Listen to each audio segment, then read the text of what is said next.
So I'm Matthew Locke, and I'm a 6th grade social studies teacher in the area. And I'm his wife, Schuyler.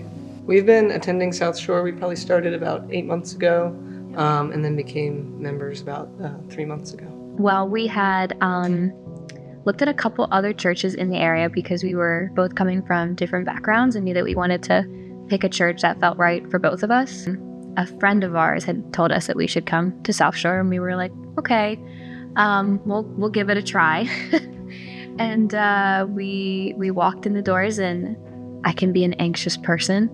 And I remember there were just a lot of very friendly people who were just very kind, which was a very big thing for both of us. I wasn't intimidated by Jamie, which was really good.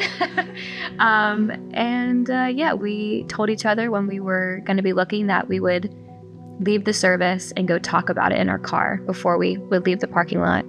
And South Shore was the first church where we both looked at each other and said, I think this is for us. A similar experience from my perspective, and the fact that we had looked at a bunch of different churches in the area, and we had come up with a checklist kind of things that we were hoping for that would help us grow in our faith. And one of the most important ones was definitely the sense of welcomeness we felt at South Shore, feeling a sense of community and a place not only where we were gonna hear the message of God and be able to worship, but be able to grow alongside other people.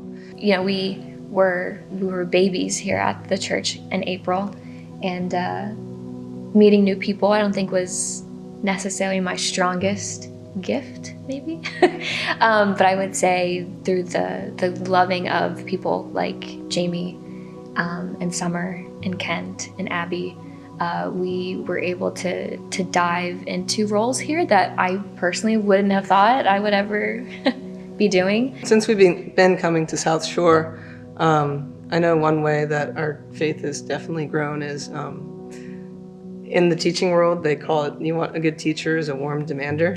And I think Jamie is he's very good at being a warm demander because that's something that I personally needed, challenge, but constructive challenge and supportive challenge to keep you striving and taking things we hear on Sunday and really trying to apply it into life.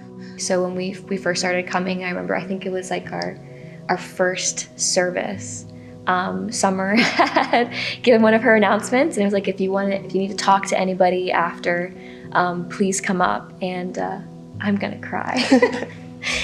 And I had made a pretty big life decision to step away from a career that I thought I was gonna pursue my whole life, that I dedicated so much time to.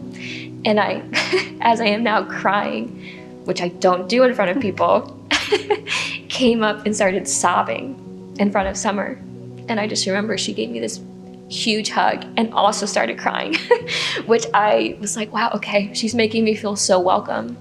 And she doesn't even know my name, which was a really big thing for me. And I think it was a couple weeks later, I had kept my study Bible from elementary school, and that was the only Bible I had. And it was like the adventure Bible with like Jesus on like the rock, like climbing up a mountain or something like that. And Pastor Ken had offered to give us 2 of the Bibles that Jamie used, and I was like, wow, they're giving us all this stuff. This was just something I had never been accustomed to at other churches. No hesitation. No hesitation. Was like, let me go run to the back. I think I have only 2 left. I want to give them to you guys. That one small gesture sparked us into carving out time in our very busy lives to sit down and read a couple chapters a day and discuss what they meant to us, which was something that we had never done as a couple.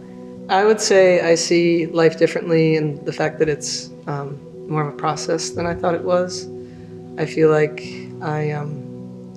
as you would probably comment on, I'm very instant I want instant results on something I think is beneficial or productive. And I realized asking God of that, like to instantly fix something, or for me to be like perfect, which is unattainable anyways, but I've recognized that being a Christian is a process of growth. always trying to grow and learn more about God and what He has in store. And while a lot of that is active pursuit, it's also, I've kind of understood that it also means letting go of things that are out of my control. Specifically, like not being in the driver's seat of my own life, and recognizing that it's active to be following and pursuing, but allowing and letting go of my priorities and just trying to fall in the will of God every day. And catching like how often I don't do that, and I have to check myself in all the actions I do.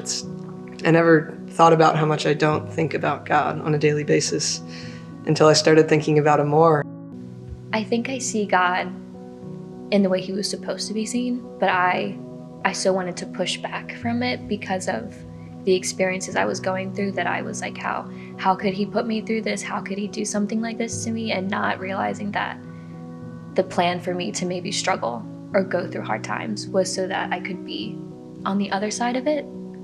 And I would say I see Him in the way that He's supposed to be seen. And I think it's through His grace only that could be the case.